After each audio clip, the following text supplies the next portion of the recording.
Vamos a abrir, hermanos, la palabra del Señor en la carta a los Romanos, capítulo número 1.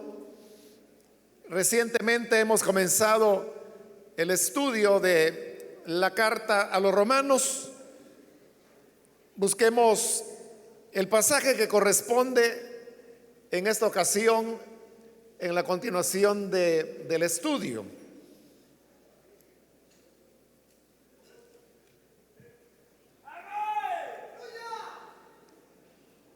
Dice la palabra de Dios en Romanos capítulo 1, versículo número 8 en adelante. En primer lugar, por medio de Jesucristo doy gracias a mi Dios por todos ustedes, pues en el mundo entero se habla bien de su fe.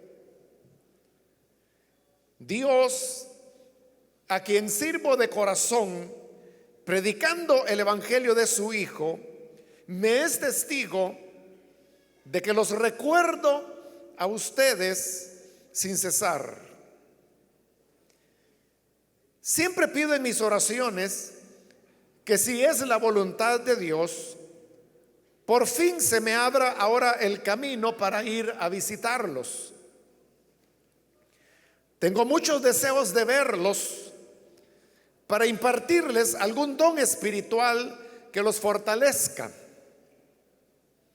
Mejor dicho, para que unos a otros nos animemos con la fe que compartimos. Quiero que sepan, hermanos, que aunque hasta ahora no he podido visitarlos, muchas veces me he propuesto hacerlo para recoger algún fruto entre ustedes, tal como lo he recogido entre las otras naciones. Estoy en deuda con todos, sean cultos o incultos, instruidos o ignorantes.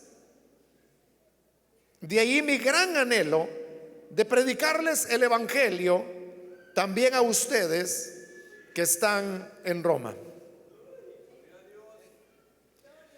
Hasta ahí dejamos la lectura. Pueden tomar sus asientos, por favor, hermanos. Hermanos, en la última oportunidad cubrimos la parte del saludo de la carta, que en este caso particular es un saludo que Pablo alargó bastante. Y luego lo que viene a continuación se le da el nombre de proemio. El proemio, dicho de una manera más sencilla, sería una introducción previa al tema que el apóstol quiere tratar. Y el proemio de la carta va desde el versículo 8 hasta el 17. Yo detuve la lectura en el versículo 15 porque los versículos 16 y 17 son muy importantes, y por eso lo vamos a dejar para la próxima oportunidad.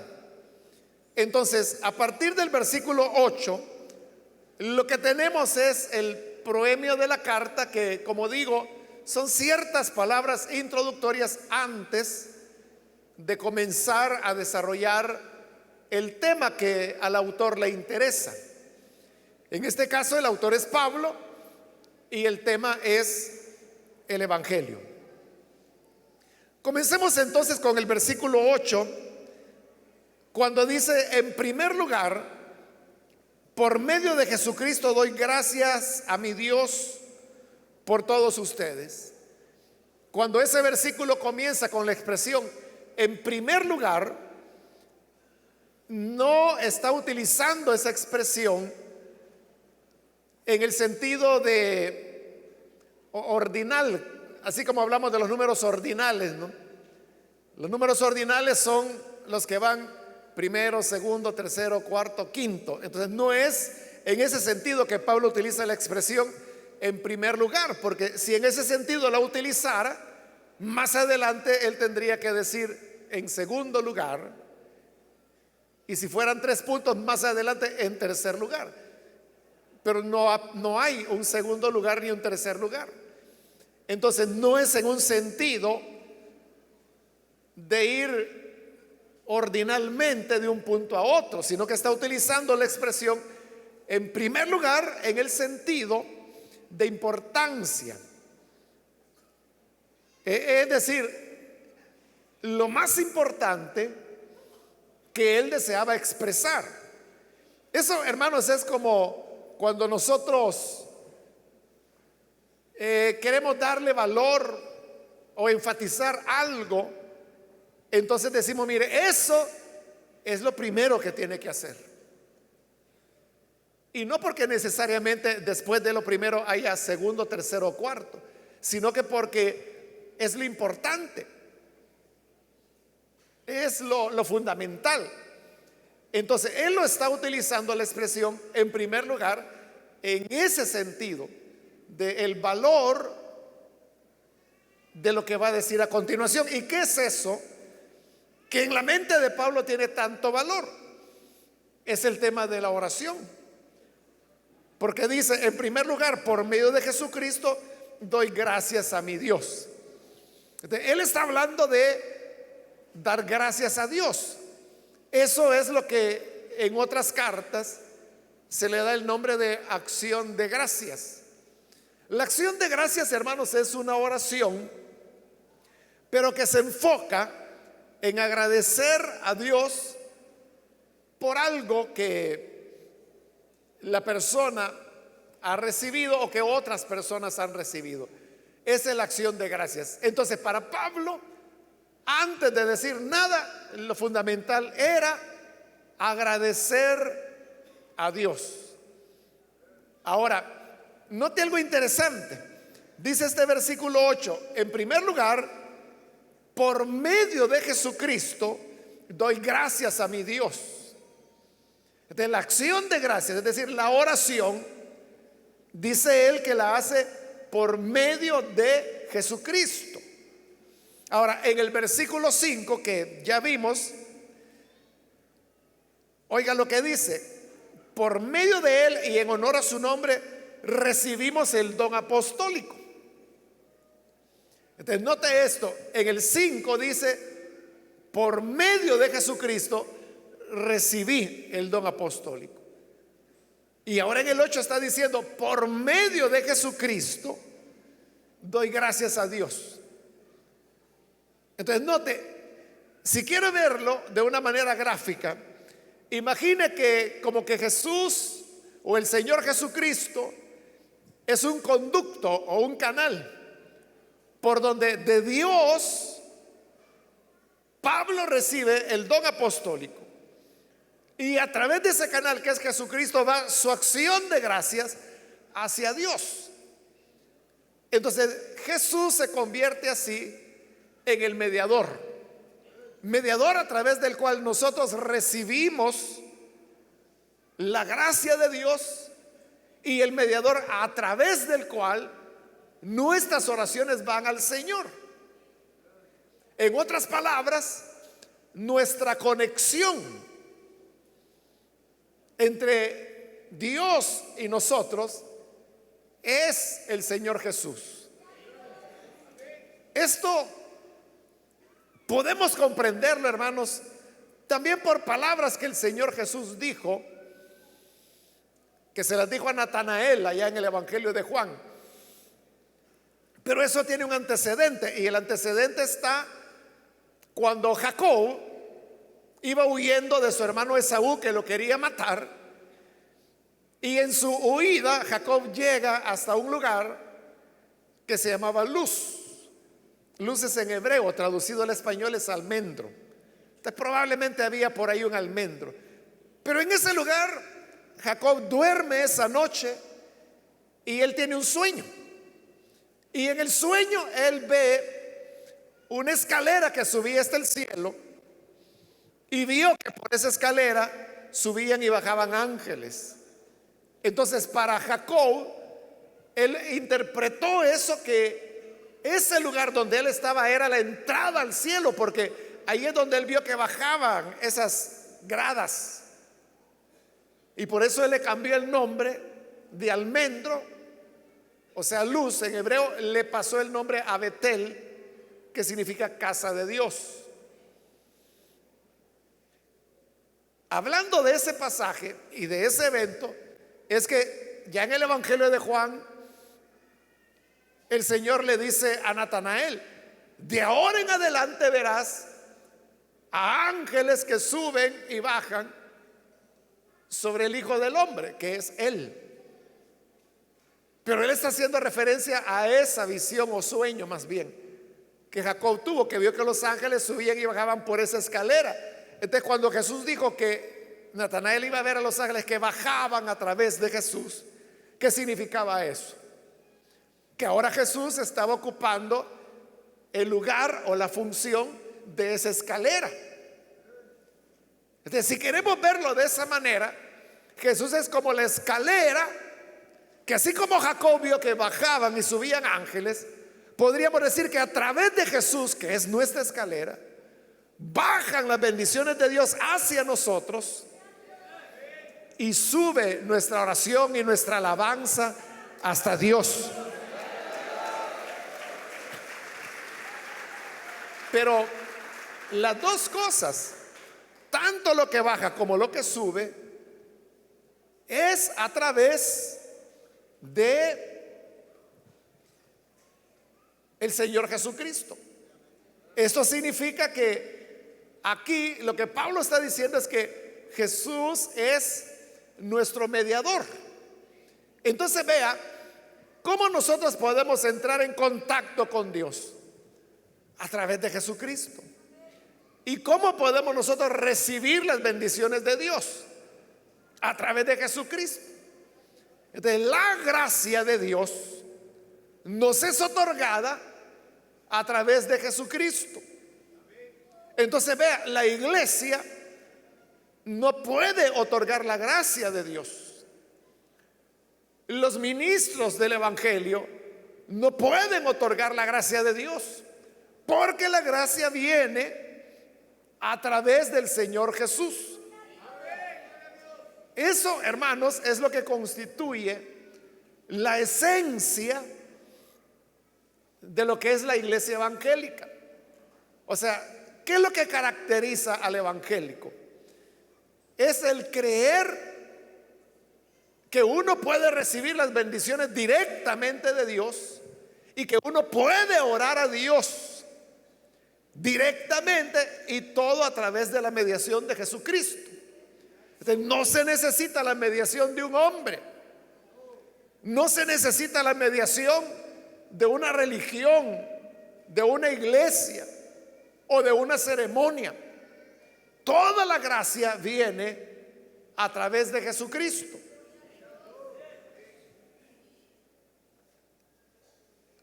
Creo que fue el día de ayer que alguien hablaba conmigo. Me da la impresión que se trataba o de una persona recién convertida o que estaba ya por creer, porque me decía: he cometido muchos pecados, y estos pecados, me decía, las personas no lo saben porque yo lo hacía en oculto. Entonces él me preguntaba: ¿a quién yo debo confesarle mis pecados? ¿Tengo que hacerlo delante de la iglesia? ¿Tengo que hacerlo con el pastor? ¿O tengo que hacerlo directamente con Dios? Entonces yo le dije: tiene que ser directamente con Dios. Pero note, en la pregunta de esa persona, ahí hay una búsqueda de la verdad, porque está queriendo saber, por un lado, cómo su oración va a llegar a Dios y cómo de Dios él recibirá el perdón. Entonces, cuando él pregunta, que a nosotros pues nos parecería una pregunta muy sencilla, que si tiene que confesarle a un hombre, o que si el perdón se lo va a dar un pastor. O sea, nosotros sabemos que no. Pero ¿por qué lo está preguntando él? Porque esa es la enseñanza que se recibe fuera de las iglesias evangélicas, donde se les enseña que para poder recibir la gracia de Dios tienen que ir con tal persona, o tienen que participar en tal ceremonia, o tienen que hacer tal rito, o tienen que hacerlo a través de la iglesia. Entonces, por eso él preguntaba: ¿le confieso a la iglesia, al pastor o a Dios? La esencia del evangelio es lo que Pablo está diciendo acá.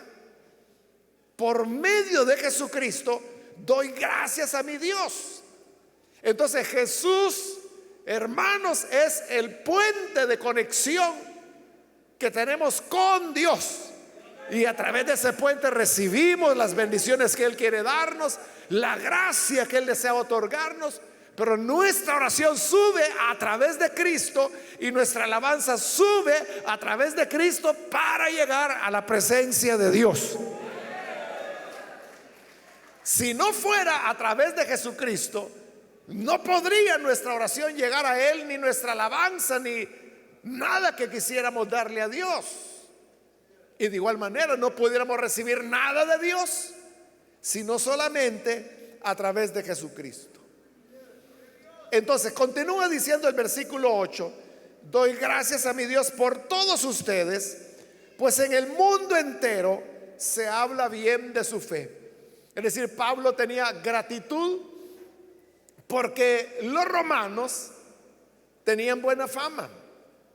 Él dice por todo el mundo, y con eso Pablo quiere decir el campo donde él había estado predicando en sus viajes misioneros, sus 3 viajes misioneros. Y ahí toda la gente sabía que había iglesia en Roma. ¿Cómo llegó el evangelio a Roma? Es algo que no está registrado en el libro de los Hechos. No se sabe cómo, pero el hecho es que ya había iglesia, ya había creyentes en Roma, y eso se sabía en los lugares donde Pablo había ido. Pero no solo se sabía que ellos eran creyentes y que había una iglesia en Roma, sino que también sabían que era muy buena la fe de los romanos. Por eso dice: en el mundo entero se habla bien de su fe. No solo que tenían fe, sino que de lo bien que ellos tenían esa fe. Versículo 9: Dios, a quien sirvo de corazón predicando el evangelio de su Hijo, me es testigo de que los recuerdo a ustedes sin cesar. Cuando dice ahí recordarlos, obviamente se refiere a recordarlos en oración. Entonces Pablo está poniendo como testigo a Dios, porque vea, hermanos, eso de decir yo doy gracias a Dios, hermanos, porque ustedes han creído. Pero eso pudiera ser de que yo en alguna ocasión dije: Señor, gracias por todas las personas que has salvado, y ya con eso yo puedo decir que he dado gracias a Dios. Pero Pablo no está hablando de una acción de gracias que hizo en alguna ocasión, sino que él está hablando de algo que es, como él dice, sin cesar, día a día. Y eso de que Pablo todos los días estuviera dando gracias a Dios por la fe de los hermanos romanos, era algo que no fácilmente se creía, y por eso es que él pone de testigo a Dios. Dios, a quien sirvo de corazón predicando el evangelio de su Hijo, me es testigo de que los recuerdo a ustedes sin cesar. No puede haber, hermanos, compromiso mayor que decir pongo a Dios por testigo. Porque recuerde que la Escritura dice que no podemos usar el nombre de Dios en vano. Y yo no puedo decir Dios es mi testigo que esto es verdad, si es mentira. Porque si es mentira, pero yo estoy usando el nombre de Dios, eso es usar el nombre de Dios en vano. Y eso es algo que la palabra de Dios condena. El respeto al nombre de Dios y a Dios mismo viene cuando Si lo tomamos por testigo, le estamos tomando por testigo de algo que es verdadero. Entonces Pablo lo invoca por testigo porque era cierto que él sin cesar hacía oración por los romanos. Ahora uno podría preguntarse, ¿tenía Pablo necesidad de poner a Dios por testigo para demostrar que era cierto lo que decía? En el caso de los romanos, sí, porque recuerde, los romanos no lo conocían a él. Y Pablo tampoco conocía a los romanos. Pablo nunca había estado ahí. Por eso es que esta carta, como lo dijimos en la introducción, lo que Pablo hará es decirle, oigan, esto es lo que yo predico. Es decir, él se está dando a conocer cuál es su mensaje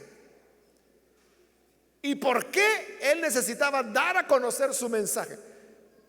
Porque ellos no sabían quién era Pablo, no sabían qué era lo que él enseñaba, cuál era su evangelio.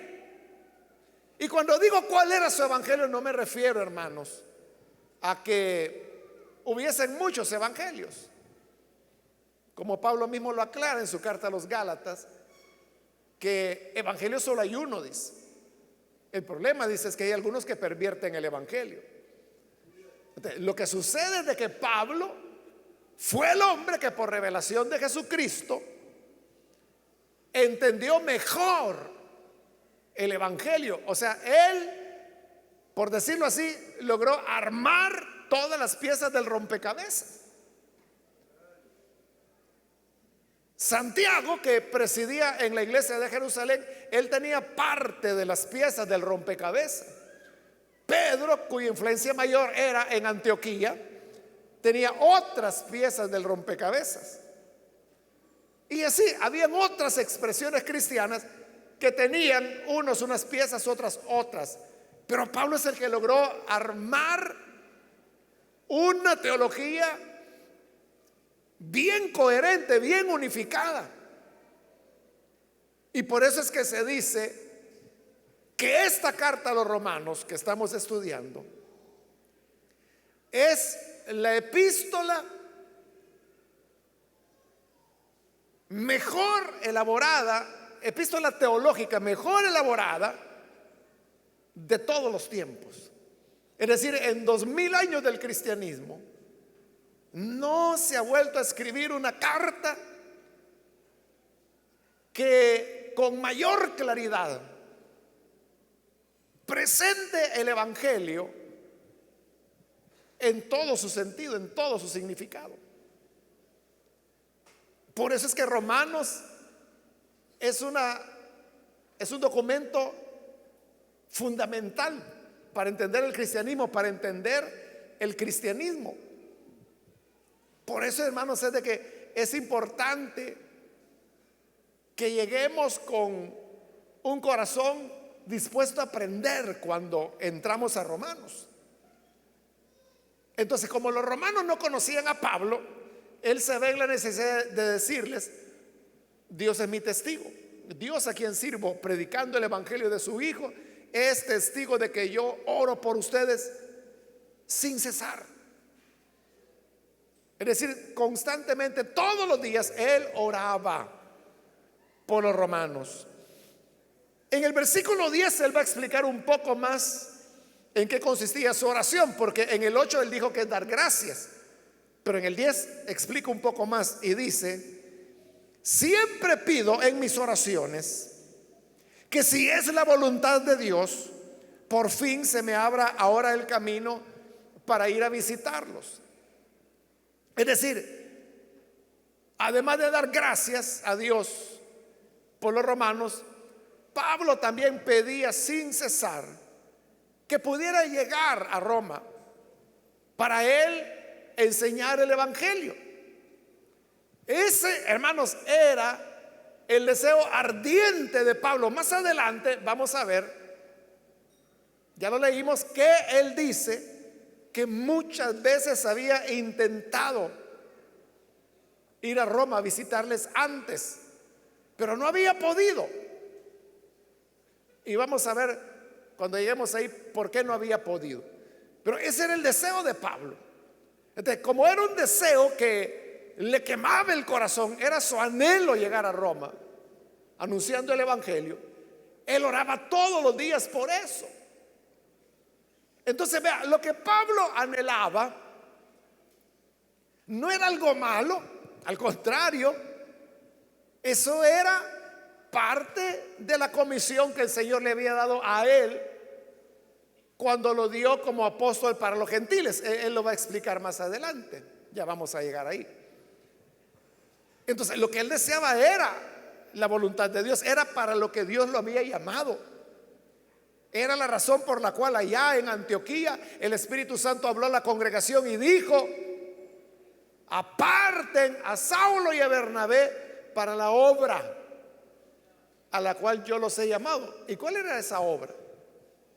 Ser testigos delante de los gentiles. Y eso incluía a los romanos, como ya les dijo en el saludo de la carta. Entonces, lo que Pablo deseaba, lo deseaba mucho. Era la voluntad de Dios, porque era a lo que Dios le había enviado. Y por eso oraba sin cesar poder ir. No obstante esas cosas, vea cómo dice en el versículo 10: siempre pido en mis oraciones que si es la voluntad de Dios, por fin se me abra el camino para ir a visitarlos. Aunque Pablo lo anhela ardientemente y aunque ora diariamente por ir a visitar a los hermanos en Roma, no obstante dice: si es la voluntad de Dios, que finalmente se me abra el camino para ir. Entonces significa que Pablo podía desear mucho algo, incluso podía haber orado mucho por algo, pero él estaba dispuesto a someterse a la voluntad de Dios. Que si la voluntad de Dios le indicaba que todavía no era el momento para ir a Roma, pues él no iba. Eso es importante, hermanos, porque nos enseña cómo nosotros debemos depender de poner la voluntad de Dios arriba de la nuestra. Podemos tener deseos sinceros y deseos intensos de algo que quizá no es malo, quizá incluso usted diga: es parte de mi llamado. Pero aun cuando sea así, aun cuando lo deseemos mucho, siempre la voluntad de Dios está por arriba de nuestro deseo, incluso por arriba de nuestras oraciones. Porque vea, Pablo ora continuamente. ¿Y que había podido ir a Roma? No. Pero él dice: sigo orando para que, si es la voluntad de Dios, por fin hoy sí se me abra la puerta para ir a visitarlos. Y yo le pregunto: ¿se le abrieron las puertas a Pablo para ir? Uno podría decir sí, no, ¿verdad? O sea, porque sí, llegó a Roma, pero no como él quería. O sea, llegó pero preso, ¿no? Y no podía salir de la casa en la cual estaba custodiado. La gente tenía que venir a escucharlo. Eso no era lo que Pablo había deseado o por lo cual había pedido propiamente. Pero esa era la voluntad de Dios. Y ese era el momento de Dios, ese era el tiempo de Dios. Hermanos, nunca olvidemos que somos nosotros los que estamos al servicio de Dios. No es Dios el que está a nuestro servicio. Dios no está para hacernos mandados y para que nosotros le digamos lo que debe hacer, o para que cumpla nuestros caprichos. Al contrario, nosotros debemos estar dispuestos a renunciar a nuestros deseos para que la voluntad del Señor se haga. Igual que el Señor Jesús, allá orando en el Getsemaní, Él dijo: Padre, yo sé que para ti todas las cosas son posibles. Por lo tanto, yo te pido que esta copa, refiriéndose a la copa del dolor, cuando habría de ser separado de la comunión del Padre en la crucifixión, que pase de mí sin que yo la beba. Fíjese lo que Él ha dicho: todo es posible para ti. Entonces, si tú puedes salvar la humanidad sin que yo tenga que ser separado de tu comunión, hazlo.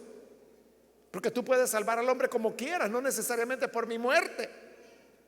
Entonces, si es posible evitar que yo beba esta copa, que no la beba. Pero enseguida añadía: pero no se haga como yo quiero, sino que se haga tu voluntad.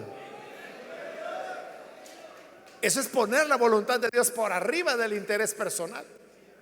Y así fue. La voluntad del Padre no era salvar a la humanidad de otra manera que no fuera la muerte de su Hijo. Entonces, aunque era el deseo sincero de Jesús, y aunque Él oró correctamente, porque no podemos dudar que la oración del Señor en el Getsemaní y todas las oraciones que hizo no hayan sido correctas, no hayan sido hechas conforme a la voluntad de Dios, pero Dios no se la concedió. Por eso es que siempre, hermanos, debemos poner por arriba la voluntad del Señor. Y usted puede decir: pero ¿qué es lo malo de lo que yo pido? Si lo que yo pido es algo para servir aún más al Señor. Bueno, así creía Pablo, ¿no? Cuando le pidió que le quitara el aguijón. ¿Se recuerda? Quítame el aguijón. Y el Señor le decía: bástate mi gracia, porque mi poder se perfecciona en tu debilidad. Y Pablo volvió a insistir: Señor, por favor, quítame este aguijón. Es que si tú me quitas este aguijón, yo te voy a servir, que va a ser una maravilla. Y el Señor le dijo: bástate mi gracia. Y volvió a orar por tercera vez: pero Señor, mira, es que este aguijón es el que a mí me detiene. De otra manera yo pudiera dar más frutos. Y el Señor le dijo: que no, bástate mi gracia, mi poder se perfecciona en la debilidad. Bueno, está bien, dijo Pablo, entonces ya no voy a pedir que me quites el aguijón, sino que más bien me voy a gloriar en mi aguijón, porque cuando soy débil, ya entendí que entonces es cuando soy fuerte. Amén. Siempre, hermanos, la voluntad de Dios es mejor que la nuestra. Por eso Pablo, aunque anhelaba profundamente ir a Roma, sí es la voluntad de Dios que por fin se abra el camino para poderlos visitar. Versículo 11: tengo muchos deseos de verlos para impartirles algún don espiritual que los fortalezca. O sea, porque Pablo ha estado hablando de su anhelo de ir a Roma, y ha puesto a Dios por testigo que él ora sin cesar por ir a Roma. Uno podría preguntarse: ¿y qué era la gana de ir a Roma? Ya había evangelio ahí.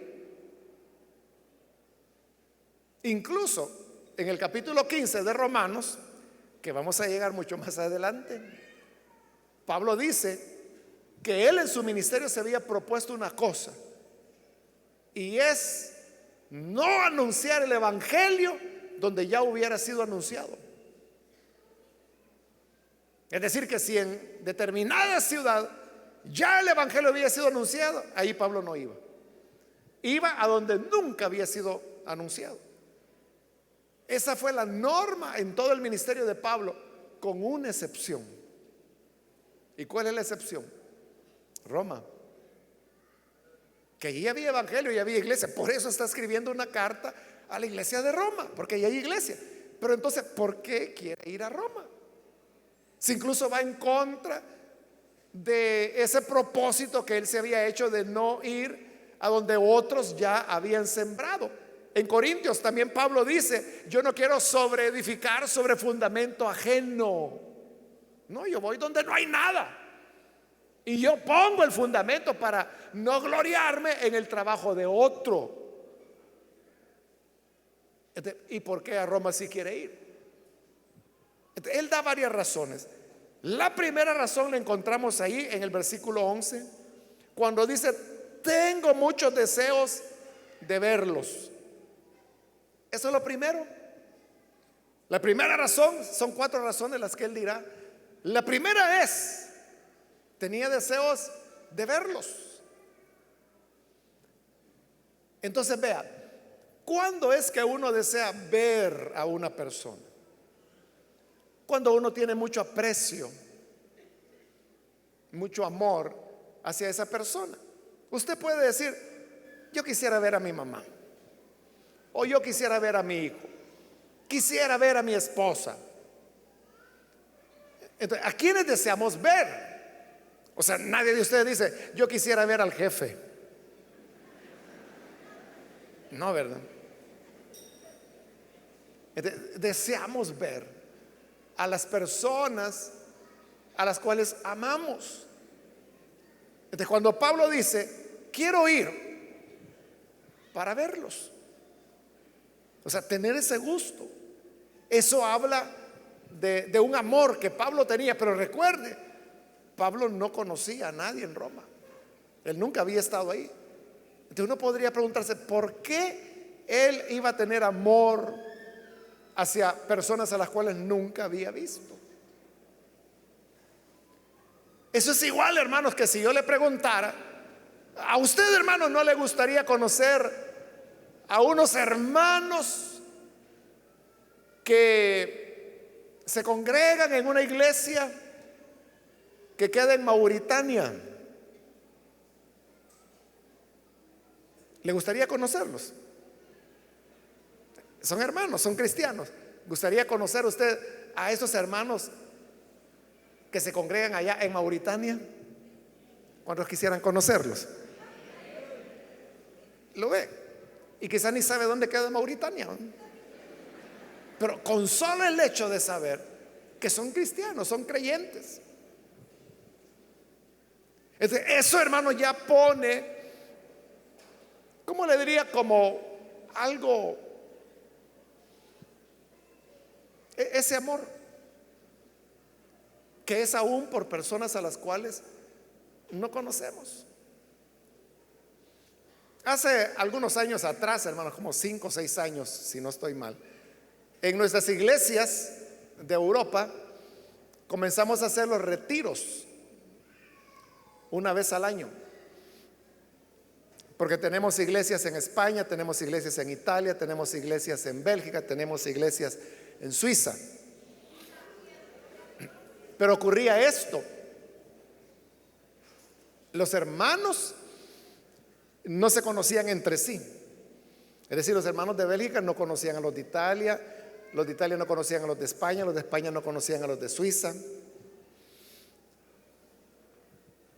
porque son países diferentes, ¿verdad? Que allá no es tan difícil ir de un país a otro, pero no conocían. Ellos sabían que habían otras iglesias nuestras allá, pero no se conocían. Entonces, con ese objeto, o sea, uno de los objetos era, hermanos, o sea, porque las iglesias se han ido multiplicando. Yo soy el responsable dentro de la misión de esa área, a mí me toca supervisarla. Entonces, yo conozco todas las iglesias, ¿verdad?, que tenemos allá, porque o sea, es mi responsabilidad. Tengo que ir a atenderlos, estar con ellos. Soy el responsable directo de ellos. Pero entonces a mí se me ocurrió, o sea, yo ya no podía andar en cada una de las iglesias, ¿verdad? Porque entonces sería demasiado tiempo, y además de que el viaje pues es un día de ida o un día de regreso. Solo ahí son 2 días, ¿verdad? Solo viajando. Entonces yo dije: bueno, hagamos eso, reunámonos todas las iglesias en un punto, y así yo le predico a todas, hablamos con todos, y les dije lo más importante: se van a conocer entre ustedes. Y así fue, hermanos. El primer retiro me parece que fue en Madrid que se hizo. Entonces llegaron los hermanos de Italia, de Bélgica, bueno, hasta de Francia llegaron una iglesia hermana que no es de nuestra misión, pero son más Elim que las mismas Elim, ¿no? Entonces se conocieron. Y vea, desde ese momento, hermanos, ellos quedaron enlazados. Entonces hoy se visitan mutuamente. O por ejemplo, si el último retiro fue en Sevilla, en España, entonces muchos dijeron, mire, a los hermanos que habían venido, por ejemplo, de Italia, quédense acá. O a los de Bélgica, quédense acá en mi casa. Y ya se lo llevaban a sus casas.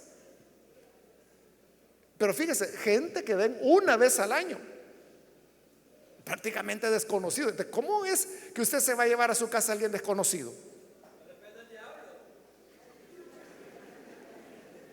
Es por este amor que Pablo está visualizando acá, que aunque no los conocía, los amaba y los deseaba ver. Tengo, dice, muchos deseos de verlos. Y otra vez yo le vuelvo a repetir a usted, ¿a quién le da muchos deseos de verlos? Aquellos a quienes usted ama, con quienes tiene una relación de aprecio, de cariño, de amor, de amistad muy profunda.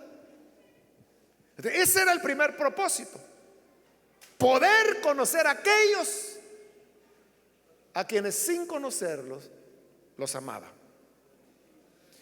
La segunda razón está en el versículo 11 también. Dice, verlos para impartirles algún don espiritual que los fortalezca. De la segunda razón es que Pablo quería impartirles un don espiritual. Esto del don espiritual, hermanos, se puede interpretar de dos maneras: que Pablo iba a impartir algún don espiritual, refiriéndose a los dones del Espíritu Santo, aunque sabemos que quien da los dones es el Espíritu, ¿no? Por eso se llaman dones del Espíritu. Pero hay ministros, y Pablo era uno de esos, a quienes Dios utilizaba para poder impartir por medio de la enseñanza dones del Espíritu. Esa es una manera de interpretar. Pero otra manera es que al decirle que él quería compartir con ellos un don espiritual, no necesariamente tenía que ser un don del Espíritu Santo, sino que un don, usted sabe que es un regalo, un don espiritual. Es decir, darles algo espiritual que los fortalecerá. Entonces, vea, lo que ocurría era esto: había iglesia en Roma, pero el punto es, ¿qué creían estos hermanos que estaban en Roma? O sea, yo no le digo que no eran creyentes o que no sabían de Jesús, o sea, lo sabían, pero el punto es que tanto lo sabían.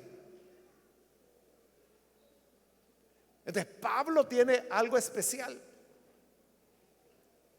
y es que, como Pablo mismo lo explica, que él había recibido por medio de revelación el Evangelio. Entonces Pablo podía explicar el Evangelio como lo hace magistralmente aquí en esta carta a los Romanos. Entonces esa profundidad de esa formación teológica, ese podría también ser el don que Pablo quería darles a ellos. Y eso explica, hermanos, por qué Pablo quería ir a Roma, aunque ese no era el destino final de Pablo. Aquí no lo dice, lo va a decir hasta el final, hasta en el capítulo 15, que es de Roma a España, pero aquí no lo menciona, aquí está hablando solo de llegar a Roma. Pero ¿por qué quería llegar a Roma si ya tenían el Evangelio? Porque Pablo lo que quería darles era una formación más profunda del Evangelio, y ese iba a ser el don espiritual con el cual él los iba a fortalecer. Entonces, vea, hermanos, hoy nosotros vivimos en una época cuando hay muchas iglesias, cuando hay mucho evangelio, pero usted sabe que La mayor parte de esas iglesias les hace falta mucho en el sentido, o sea, creen en Jesús, yo creo que son hermanos, son nacidos de nuevo, tienen manifestaciones del Espíritu Santo, pero a veces no tienen una comprensión cabal de lo que las Escrituras enseñan, de lo que el Evangelio es. Entonces uno podría decir, ¿por qué seguimos predicando en El Salvador si según las estadísticas ya aproximadamente el 42% de los salvadoreños manifiestan ser creyentes?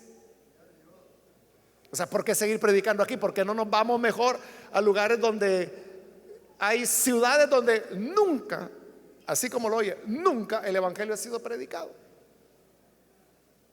La razón es porque aunque aquí hay Evangelio, la pregunta sería, ¿cuál Evangelio tienen? Por eso es que algunas veces, hermanos, cuando yo he hablado del tema de los medios de comunicación del proyecto Metro a Metro, si usted pone atención, habrá notado que hay ocasiones en que yo digo, para que los que no han oído el Evangelio puedan escucharlo, y para que los que ya lo oyeron lo oigan como deben oírlo. Yo he dicho eso varias veces. ¿Y qué quiero decir con eso? Que aquellos que ya oyeron el Evangelio lo oigan como deben oírlo, que puedan echar raíces. Porque solo cuando tenemos raíces profundas en la fe es cuando la vida cristiana se vuelve auténticamente un buen testimonio. Porque por eso es que usted tiene evangélicos que son ladrones, evangélicos que son mentirosos, evangélicos que matan. Oiga, este año, hace unos meses, creo que por mayo, algo así fue, la Universidad de Florida hizo un estudio aquí en El Salvador entre las pandillas activas, o sea, jóvenes que están activos dentro de las pandillas, y les preguntaron cuál era su filiación religiosa. El 56% respondió que eran evangélicos.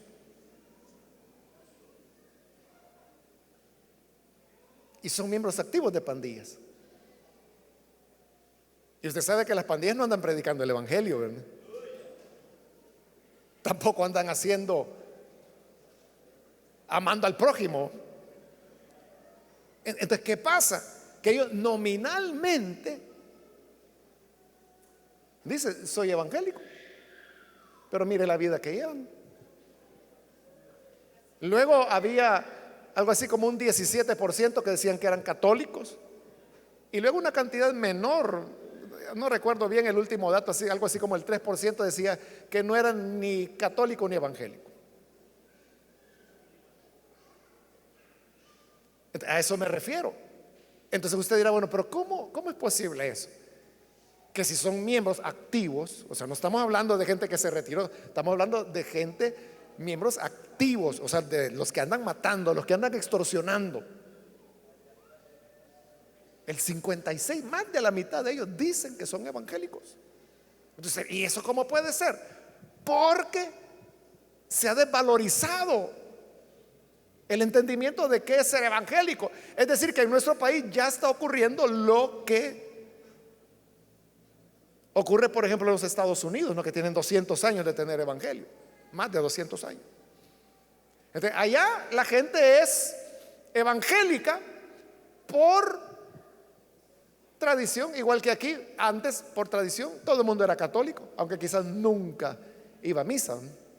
Pero decía, soy católico. Igual, hoy hay gente que dice, yo soy evangélico, quizás porque alguna vez la abuelita lo trajo a la iglesia y es a lo que se acostumbró. Nunca ha estado en una iglesia católica. Entonces dice, soy evangélico, pero anda viviendo para el diablo. Entonces, ¿qué es lo que ocurre ahí? No hay raíces. ¿Y por qué no hay raíces? Porque oyeron un evangelio superficial, o oyeron el evangelio de oferta. El evangelio de oferta es aquel: cree en Jesús Y Él te va a sanar, Él te va a dar dinero, Él te va a dar trabajo, Él te va a dar esposa. No, si ya soy casado, te va a dar otra entonces. Y ofrecen el cielo y la tierra. Ese es el evangelio de oferta. Muchos han creído en ese evangelio. Pero estamos hablando de ser creyentes comprometidos. Creyentes comprometidos con la verdad. Creyentes que aman a Cristo. Creyentes apasionados por el Hijo de Dios. Apasionados por la santidad, por la pureza. Por vivir realmente agradándole a Dios. El que no está apasionado dice: no, si nadie cumple. Es aquel, hermanos, que el domingo por la mañana va a la iglesia y el domingo por la tarde se va al Majagol a emborracharse. Pero para ellos es normal, no hay contradicción. No hay contradicción. Igual que no la hay para la mayoría de pandilleros que dicen que son evangélicos. Y para ellos no hay contradicción entre su vida y el ser evangélico. Entonces, ¿qué necesitamos? Una profundización del evangelio. Entender qué es el evangelio. Entender la palabra de Dios. Entender cómo funciona esto. ¿Y cómo se logra eso? Por medio de la enseñanza. Enseñar, enseñar, enseñar. ¿Qué es lo que menos hay en las iglesias? Hay mucho canto, hay muchas banderas, hay mucho baile, hay mucha emoción, hay muchos programas, hay teatro, hay, hermanos, de todo lo que hay ahora. Pero no hay enseñanza. Entonces, cuando Pablo dice: deseo ir para compartir con ustedes un don espiritual.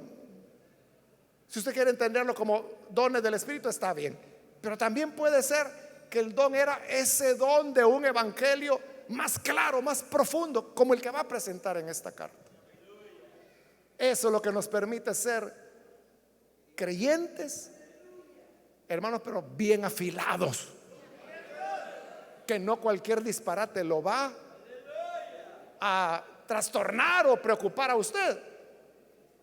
Por ahí andaba la bulla, hermanos, que el mundo se terminaba el 27 de septiembre, creo que era.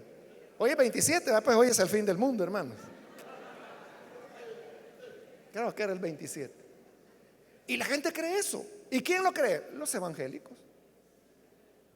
Porque a un chiflado que tenía una gran goma ese día se le ocurrió que el 27 era el fin del mundo y lo metió en las redes.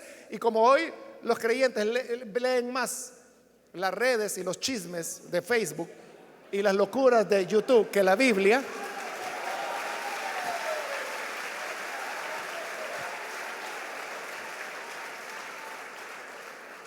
entonces se lo creen. Se lo creen. Entonces, ¿qué falta ahí? Profundización del evangelio.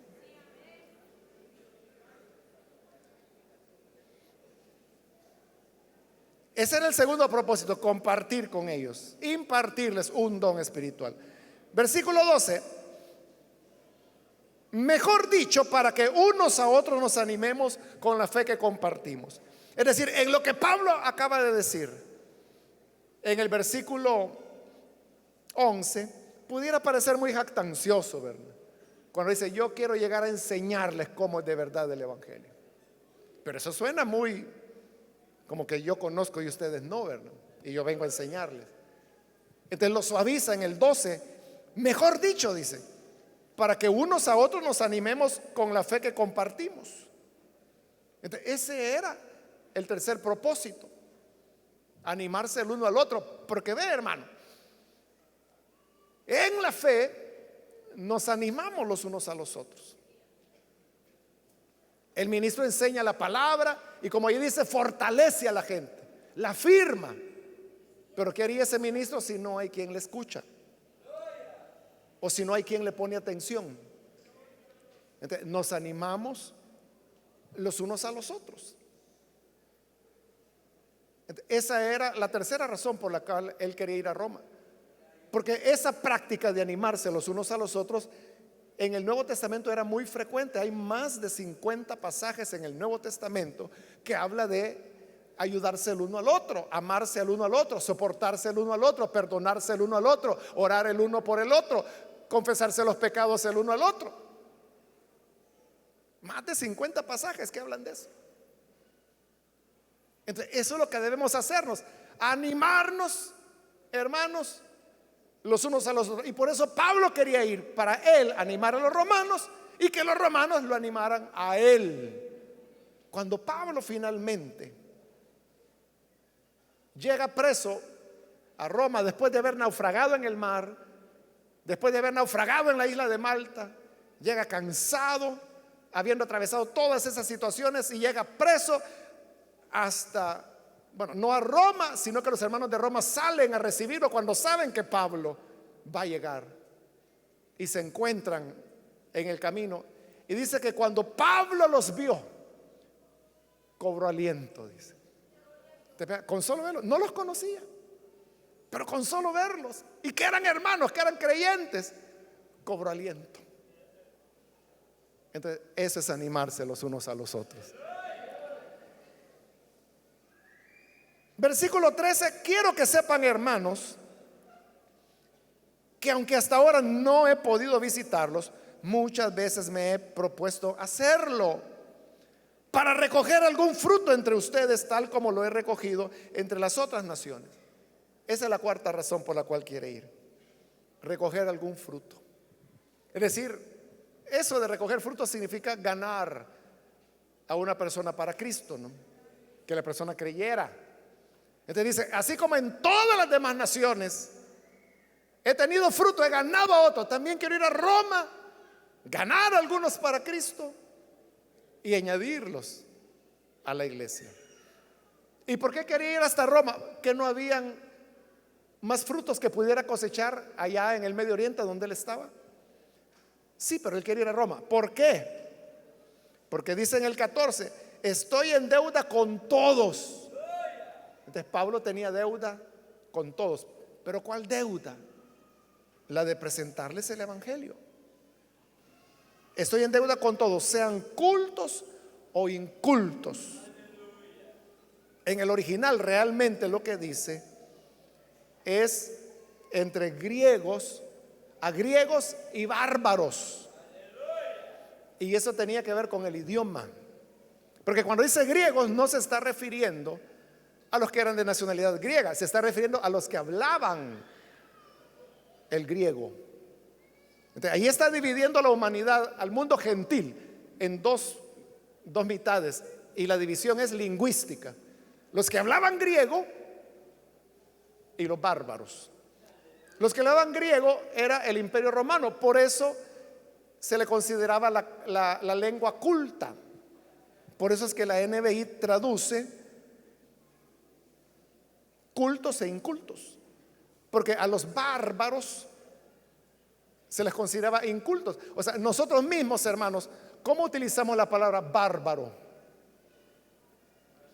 O sea, un bárbaro para nosotros es un grosero, ¿verdad? Un bárbaro es alguien que puede ser agresivo, violento, maleducado. Ese es un bárbaro. Entonces, por eso a los que no hablaban griego le llamaban bárbaros, porque no entendían. O sea, no entendían qué hablaban los bárbaros. Los bárbaros hablaban lenguajes que eran muy regionales, muy tribales.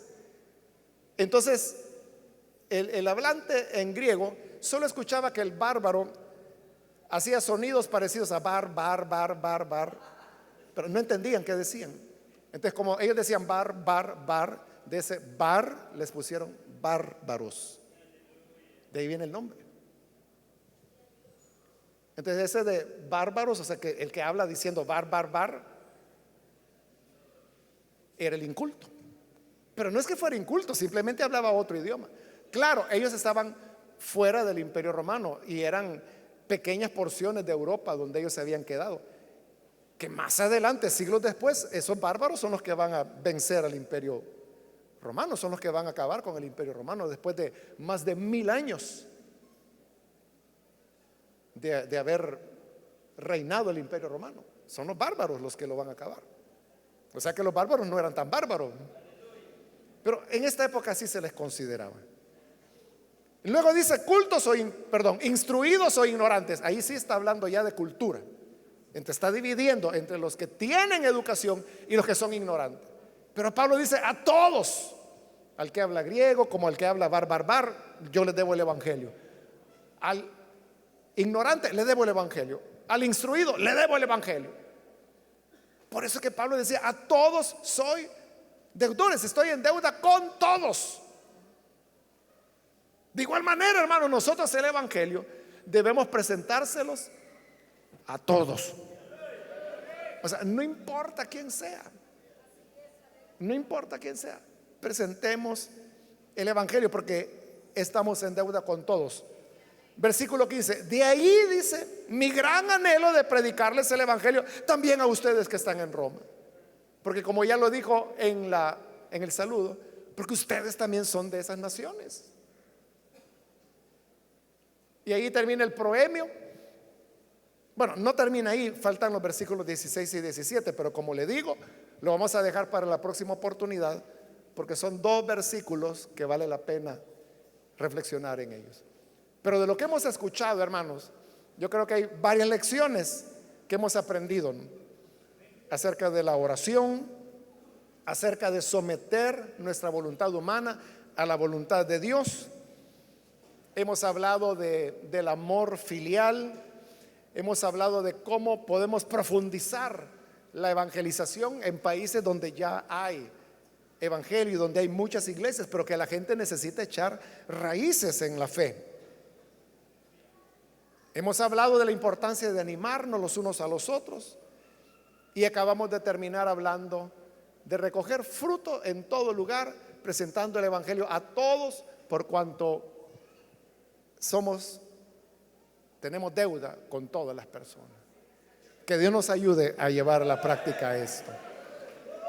Vamos a orar. Padre, gracias. Te pedimos por aquellas personas que a través de televisión, radio, a través de internet están escuchando esta enseñanza. Te ruego, Padre, que llegues a ellos para que puedan tener una experiencia de encuentro contigo, y que a través de Cristo puedan encontrar esa escalera que lleva al Padre, donde ángeles suben, ángeles bajan, nuestras oraciones suben y la gracia de Dios baja hacia nosotros. Gracias por Jesús, por ser ese camino, ese canal a través del cual somos bendecidos. Te agradecemos, Padre, por tu gran amor. Amén y amén.